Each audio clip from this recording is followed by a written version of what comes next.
Sobat BC, kembali lagi di podcast Warna-Warni Green Pramuka City. Kita ngobrol-ngobrol lagi nih. Kali ini edisi spesial untuk HUT DKI Jakarta ke yang 498. Di studio kita sudah ada narasumber kita, para karyawan. Yang satu itu anak Betawi asli. Kita sambut Mbak Firda. Hai, anak Betawi. Yang satu lagi nih, gak ketinggalan. Kita karena sudah ada di Betawi. Ini kan multicultural. Jadi harus ada satu penyeimbang tentunya. Di sini sudah ada Mbak Samsi, asli dari Medan. Hai, Horas. Oke, kita bakal ngobrol-ngobrol seru nih. Tapi kita sapa dulu bintang tamu kita. Gimana kabarnya hari ini? Baik, alhamdulillah. Lagi sibuk apa? Aduh, kalau ditanya lagi sibuk kita luar Kerja biasa sih. ya sibuknya. Karena Oke. kita berperan sebagai dua Multitasking ya, iya. dua pekerjaan ya. Kita sebagai ibu rumah tangga dan juga kalau di kantor kita sebagai Karyawan. karyawan. Oke, ibu-ibu tangguh. Benar-benar tangguh karena dua-duanya ini ibu pekerja ya.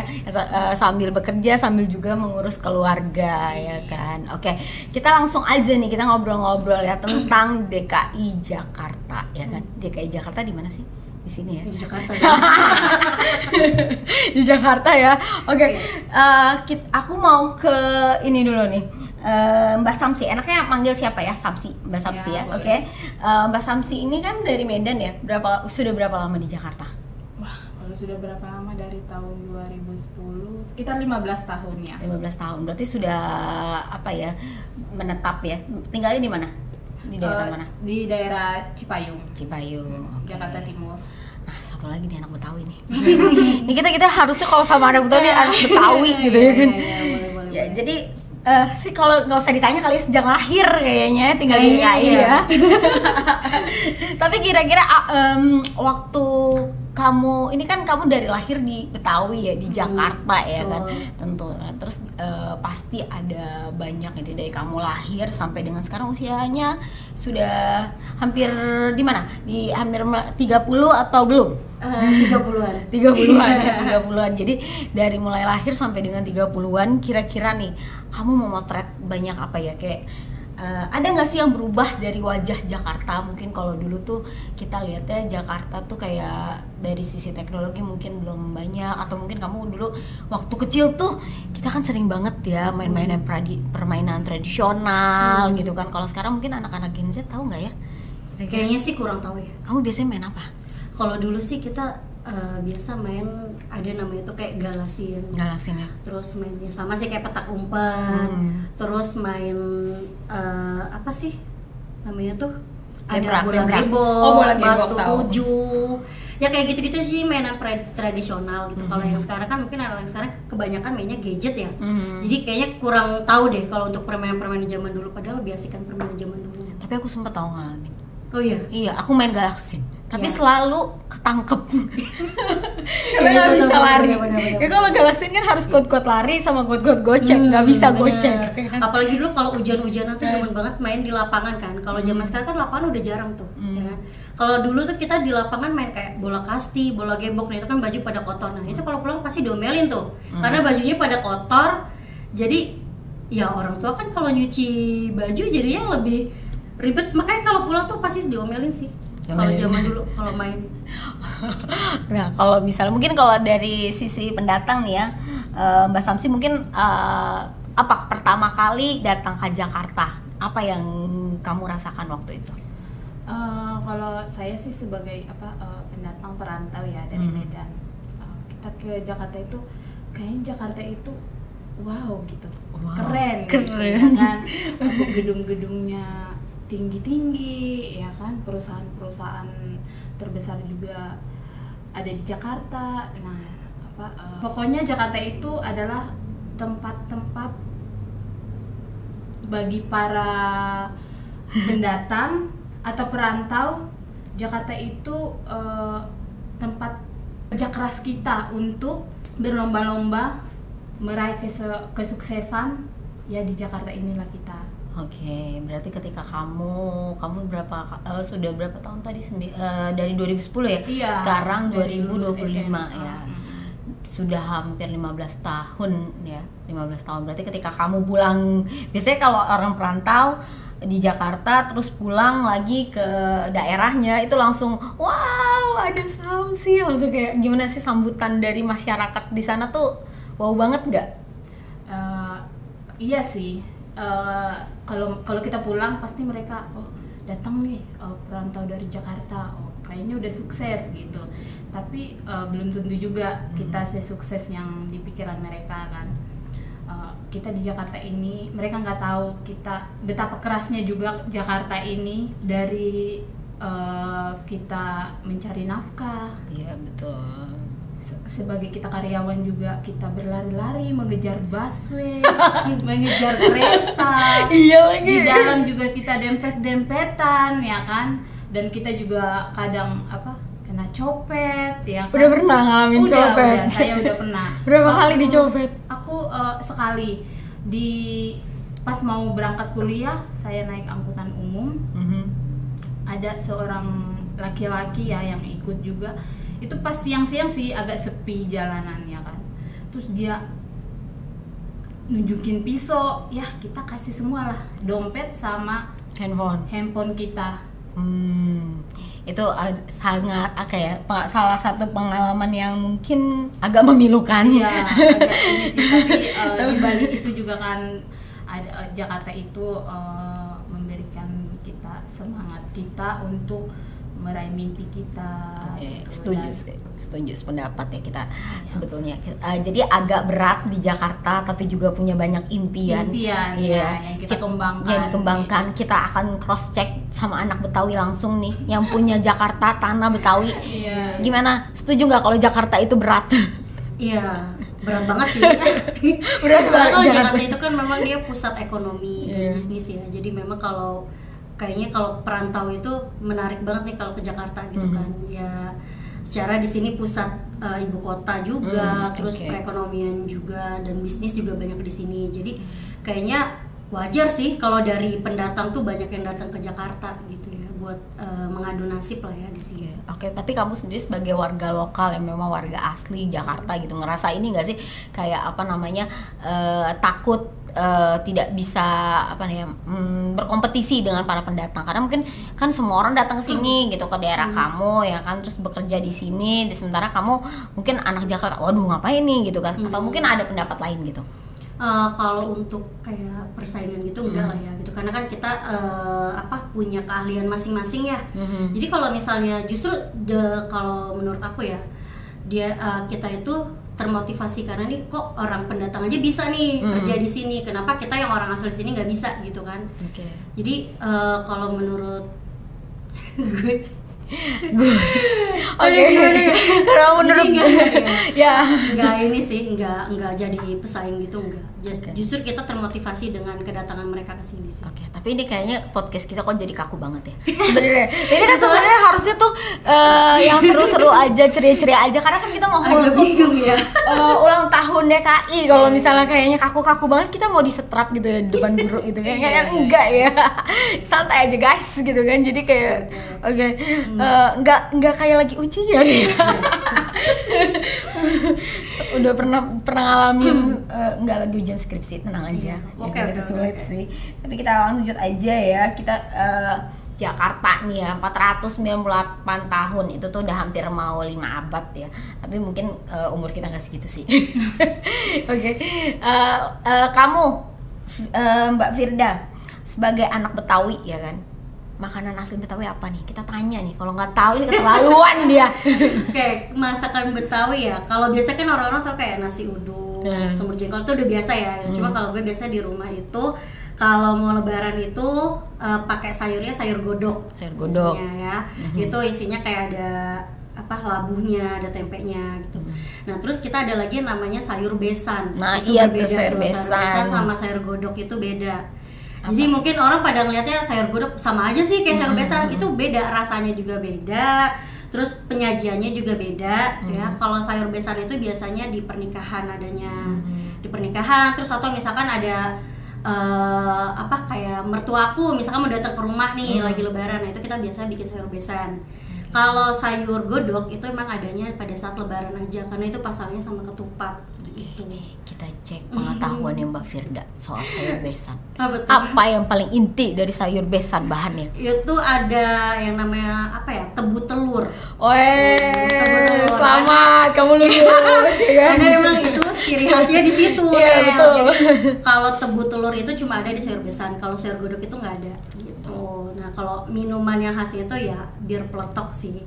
Itu minumannya anget sih. Kebanyakan kalau orang pendatang tuh suka nanya bir peletok. Emang kok minum bir gitu? Bir peletok itu sebenarnya kayak minuman rempah-rempah sih. Jadi minumannya tuh ada jahenya juga di situ. Jadi buat menghangatkan. Memang warnanya merah ya di situ. Cuma dia biasanya minumnya anget gitu. Banyak sih ya makanan sama minuman gitu. Cuma yang mungkin yang udah jarang kayak gitu ya sama ketupat laksa mungkin itu agak jarang ya. Aduh, susah banget nyari laksa. Iya. Pengalaman Ketupat laksa tuh agak jarang memang. Pengalaman saya nyari laksa beberapa hari lalu muter-muter ya kan, jauh banget, susah. Nah, itu ke daerah rumah gue tuh Nel. Itu ada ketupat laksanya itu dari udah lama namanya ketupat laksa Asirot. Nah itu kalau kata orang tua gue ya, itu dia itu setiap hari Jumat itu keluarga dari Presiden Megawati itu suka beli di mereka gitu. Jadi emang dari zaman dulu banget sih. Dari zaman dulu ya kan. Kalau kita bilangnya ketupat laksanya Bang Darus namanya. Mungkin sobat GPC yang mau tahu laksa Betawi atau lagi nyari, silahkan menghubungi Mbak Firda. Ya juga nih. Ya karena dia yang tahu tempatnya. Kalau saya juga bingung di mana tuh posisinya ya kan. Tapi emang kita tadi ngomongin bir peletok. Coba kita tanya nih sama Mbak Samsi, udah pernah nyobain belum bir peletok? Kalau saya sih belum pernah ya. Yang pernah saya makan khas Betawi itu kayak soto Betawi, Soto Betawi, laksa Betawi ya kan, sama selendang mayang. Ini kayaknya makan banget gitu. selendang mayang ini kayak kemarin ya, baru nyobain ya. Jangan-jangan pas podcast kamu nyari nih kan selendang mayang, lihat banget gitu ya. Jadi gimana rasanya? Yang paling kamu suka yang mana dari tiga itu? Selendang mayang sama soto Betawi ya. Terus dulu kita. Itu yang Kamu apa sukanya semur jengkol? Ya nasi uduk semur jengkol itu. Oke, pertama aku juga sih. suka guys, ya kan, itu suka banget sih semur jengkol. Iya. Ya kan, cuma agak-agak bau mungkin. Tapi itu ciri khasnya tuh Nel. Kalau misalnya ditanya ke daerah manapun yang namanya nasi uduk semur jengkol itu khasnya di Betawi. Kamu udah pernah coba belum nasi uduk semur jengkol? belum. Aduh, kamu harus Harus cobain. nyoba kali ya. Harus cobain, itu enak banget ya kan. Tapi yang harus ada semur jengkolnya ya. Iya, harus Karena ada nggak semur terlalu jengkol. suka jengkol juga. Aduh, kamu harus coba ya. Mudah-mudahan sih setelah mencoba Iya. semur jengkol dia jadi suka. ya. Karena kadang-kadang orang karena belum nyoba mungkin jadinya nggak suka, tapi tiba-tiba nyoba terus tiba-tiba ketagihan. Iya. Jengkol mahal tahu di luar negeri. Ya makanya kalau di kampung aku nggak terlalu mahal jengkol ya kan. Oke. Tadi selain ada makanan ya, selain makanan kan, terus juga sudah ada tadi permainan ya kan, terus juga kira-kira kalau misalnya dari sisi pekerja tadi juga udah ya. Kalau kamu tuh selama kira-kira gini, kalau di Jakarta itu tadi kan kamu bilang sebagai tempat untuk meraih mimpi, terus juga bekerja keras gitu ya. Kira-kira kamu tuh punya harapan besar apa untuk Jakarta ke depan? Siapa dulu nih? Satu-satu lah, kira-kira. Boleh dari anak Medan dulu yang merantau ke Jakarta. Ya. Kalau saya sih harapannya ya semoga Jakarta lebih baik lagi, lebih maju, dan para pemimpinnya juga lebih memperhatikan masyarakatnya ya kan, dan biar mengurangi kemacetan juga. Soalnya kan Jakarta ini terkenal Macet. kemacetannya lebih tinggi ya daripada kota-kota lain ya kan, bahkan dari negeri-negeri lain ya kan. Kayak udah ada riset diam-diam ya kan. Makanya kan, Bagus. Jakarta itu macetnya luar biasa, wow ya. Apalagi kamu tiap hari naik Transjakarta ya kan. Aku naik komuter lain sih Kalau kalau anak komuter tuh nggak anti macet ya kan, tapi pegel. Tapi nggak anti desek-desekan dan anti pegel. Jadi siap diri ya. Ya siap berdiri ya kan. Lari ya, pasti lari. Tapi ngerasain sih kayak nunggu bus Trans Jakarta kelewat gitu tuh rasanya. Iya, nunggunya kan lama banget lagi. Kan? Makanya kita harus on time. Absen langsung pulang lari ngejar Transjakarta. Tapi aku pernah balik bareng Mbak Samsi, sumpah aku give up. Dia jalannya cepet banget. Itu mengajari kita jadi jalannya harus cepat. Ya kan? Oke. Tapi kalau Mbak Firda gimana, ngejar-ngejar Transjakarta juga? Pernah sih kayak naik busway atau naik kereta tuh pernah gitu kan, kalau lagi suami aku nggak bisa nganter gitu ya biasanya aku naik fasilitas umum ya. Cuma ya gitu sih, kalau kayak kereta pun kita telat sedikit aja udah nungguin lagi gitu. Tapi kalau kereta lebih enak sih ya daripada naik Transjakarta ya. Karena kalau Transjakarta itu kan apa ya, mungkin armadanya kurang kali ya, jadi kita nunggu udah datang satu terus kita harus nunggu beberapa menit lagi untuk dapetin armada itu lagi gitu ya.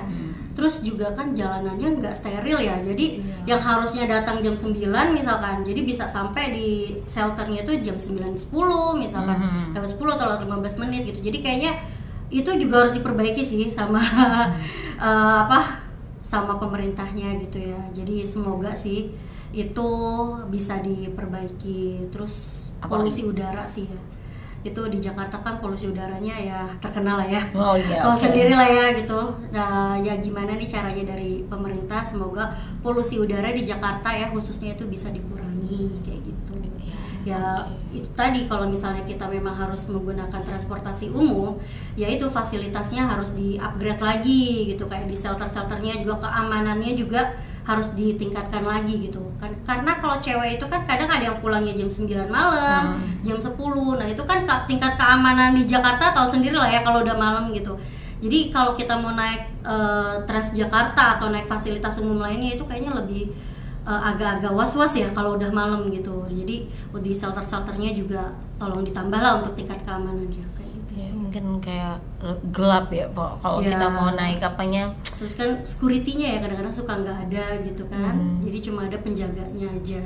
Kadang-kadang juga aku juga agak horor sih kalau harus naik jembatan ya. Kadang-kadang ada shelter, halte-halte yang memang kalau malam itu kelihatannya sepi agak gitu, agak gelap. Tapi kalau misalnya kayak tempat transit sih enggak ya, selalu ramai karena orang kan jalan ya kan kalau transit gitu. Tapi kalau misalnya kayak bukan tempat transit lumayan sih agak was-was memang ya.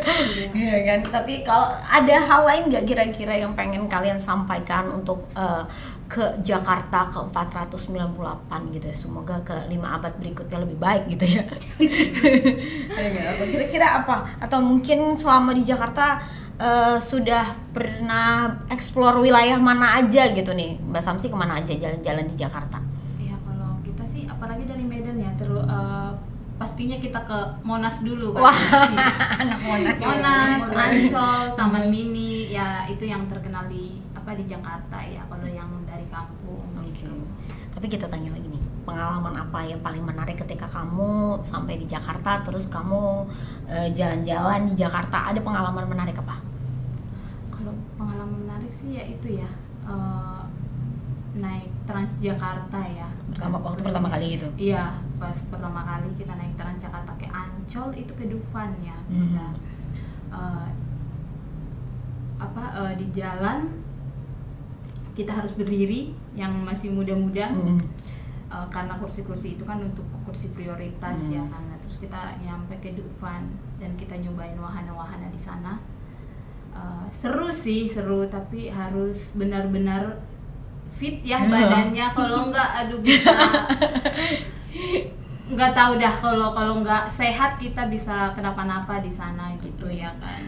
Tapi kamu setuju kalau misalnya Monas itu jadi tempat ikonik di Jakarta gitu ya? Gimana ya?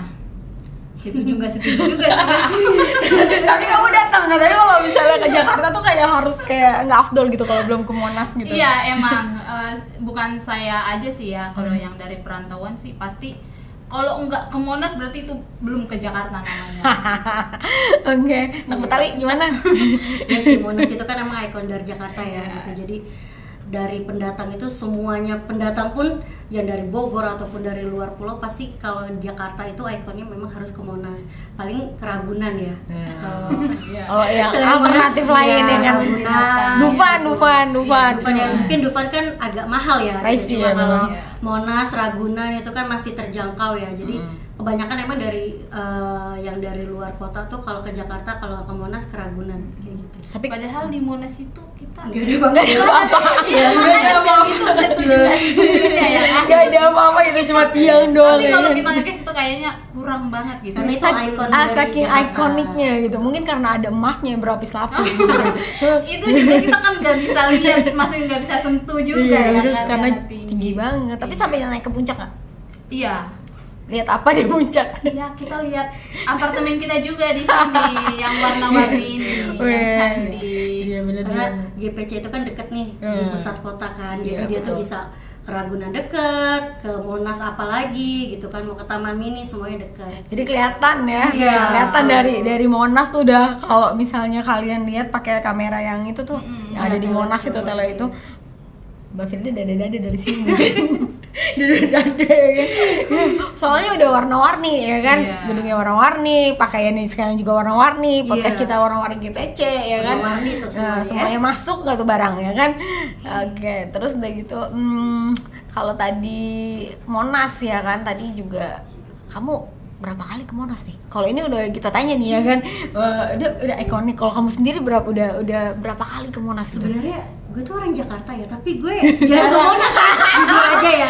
Jangan lupa, banyak orang-orang Jakarta nggak pernah ke Monas loh. Iya, banyak memang itu banyak sih. Iya, banyak. Jujur aja gue mungkin bisa dihitung pakai jari kali ya gitu. Kalau orang pendatang kayaknya ke Monas wah gitu kan. Kalau kita kayak aduh ngapain ya gitu. Soalnya udah ngelewatin tiap hari terus Iya, ya udah dia Monas aja gitu gitu, aja biasa gitu. Nggak aja ada yang- gitu ya. nggak ada yang wow banget gitu ya udah, kecuali kan pada saat 17 Agustus ya itu kan ada penarikan bendera kan biasanya dari Monas gitu ya. Tapi kalau yang biasa, kalau hari-hari biasa ya udah gitu aja sih gitu. Tapi mungkin ini memang jadi daya tarik buat orang lain Iya, ya kan, betul. di daerah lain yang ketika ngeliat Monas tuh kayak wah Monas gitu, sementara Sama anak kayak kita kalau sendiri kita biasa ke Minang aja. ya, ke Minang itu kan jam gadang ya. Jam gadang. Nah itu kan kita kayak kalau ke situ harus foto di depan jam Ah, gadang gitu iya, kan. oke. Tapi sedangkan kalau orang sana kan ya udah Biasa jam aja, gadang, biasa aja. nggak ada apa-apa Sama gitu di kan. Betawi pun di Jakarta pun ya sama aja gitu. Lo ngeliat Monas ya udah kita ngeliat biasa aja, sedangkan kalau kalian kan harus gue harus foto di Monas nih biar kelihatan kalau gue udah sampai di Jakarta kayak gitu. Tapi pernah nggak foto di Monas? Enggak sih. Enggak pernah sih. Gue enggak pernah foto di Monas sih jujur Kamu aja. ada nggak foto di Monas? Kalau aku pasti pertama kali ke Jakarta kan ke Monas harus foto dulu dong. Iya, mama banget ya, update iya, status. iya. Aku juga punya foto di Monas. Nggak ada. Oh nggak ada, ya. Nggak perlu ya, Rob. Tapi kayak gitu foto di Monas mungkin. Dia pengennya udah foto di biasa. udah biasa. Mungkin di tempat lain dia pengen foto ya. Iya, ya betul. Ajak ke Danau Toba dia suruh foto ke di Danau Danau Toba Toba. dulu. Nah itu. Biar lihat tuh Danau Toba ya Kayaknya kan. kalau gue ke Danau Toba gue pasti foto banyak di situ. Karena kan biar tahu nih gue ada di Danau Toba gitu. Iya. Orang Betawi ke Danau Toba, ke Medan kan, ke Danau Tobanya ya kayaknya wah banget gitu. Sama sih kalau dia ke Jakarta, ke Monas, sedangkan kita biasa aja sih gitu. Iya, gantian. Oke, Iya, oke. boleh. Nah, tadi kita udah kalau andai kita sekarang berandai-andai kalau misalnya kamu bukan anak Betawi, bukan penduduk asli Jakarta. Apakah kamu mau tinggal di Jakarta? Ya mau lah. Soalnya kan ya tadi Jakarta itu pusat kota, pusat perekonomian, pusat bisnis. Jadi kan kita mau ngelamar kerja di situ tuh pun lebih gampang daripada kita di kota-kota yang agak di luar Jakarta gitu ya. Jadi kalau ditanya walaupun gue bukan orang Jakarta ya gak apa-apa sih, gue pasti ke Jakarta sih. Oke. Kita nggak usah tanya dia ya. Sekarang kan dia di Jakarta ya. Dia di Jakarta ya, kita nggak usah tanya Dia dia nggak ya. merantau di Jakarta. Ya, karena saya pun nantinya nggak bakalan menetap juga di Jakarta karena cuman perantau doang kan. Jadi kalau mimpi saya sih nanti kalau udah tua saya akan balik kampung, saya akan menikmati hidup saya di kampung bersama suami saya dan anak-anak biarin aja dulu di sini mencapai mimpinya berkarir di Jakarta itu. Oke, berarti mungkin sudah ada pundi-pundi duit yang disimpan untuk hal itu. Kita masih selama kita masih muda, masih bisa bekerja, kita menabung lah untuk hari tua kita nanti. Jadi makanya saya nggak akan menetap di Jakarta. Oke. Kalau udah tua kita balik ke kampung halaman kita. Kalau sudah tua. Tapi kalau kamu sudah tua pun tetap di Jakarta. Nah, ini kampung gue kan. Gue juga bingung ya kalau misalnya kemana dia. Sebenarnya sih gini ya. Suami gue kan sebenarnya bukan orang Betawi ya, orang Jawa gitu ya. Sebenarnya bisa, cuma kayak gimana ya, karena kita udah dari Orok ibaratnya, dari Orok kita udah di Jakarta, udah di sini, terus tiba-tiba ke kampung orang kayaknya beda ya. Udah gitu kan kulturnya juga beda ya, antara Betawi sama Jawa itu. Ya gitulah, gue juga nggak ngerti nih, laki gue Jawa, gue Betawi, waktu dia nerima gue gimana gitu ya. Agak-agak bingung juga gue. Tapi berarti dia nggak bawa roti buaya ya waktu itu? Bawa. Karena itu kan ikon dari Betawi ya. Oh, aku kira jadi gue waktu nikah itu pakai kultur Betawi. Jadi ada palang pintu, ada roti buaya, terus ada duit yang yang dipakein janur kepala ondel-ondel, terus dipakein duit. Nah itu ada, karena itu ciri khas dari kita gitu. Jangan dihilangin dong kalau yang gitu ya. Oke. Memang kalau zaman dulu tuh kan kalau orang Betawi itu zaman dulu memang mengharuskan menikah sama orang Betawi ya. Cuma kalau untuk sekarang karena udah eranya beda ya, jadi udah lebih modern kan, betul. Sudah Dulu kan orang Betawi nggak boleh tuh keluar gitu, keluar dari kampungnya, DKI Jakarta gitu ya. Kita nggak boleh gitu. Cuma sekarang karena udah eranya udah modern, jadi udah bebas sih. Ya kalau sama-sama Betawi kan saudaranya nggak nambah-nambah. Iya. Jadi memang harus di situ-situ aja gitu. Jadi harus ada pertukaran budaya gitu ya. Kulturasi. Ya makanya di keluarga gue kan Betawinya tulen ya gitu, karena nyokap gue Betawi, bokap gue Betawi, dan itu jarak rumahnya juga dekat gitu kan. Ya saudaraan nih. Jarak rumahnya dekat, jadi gue sampai pikir doang ya.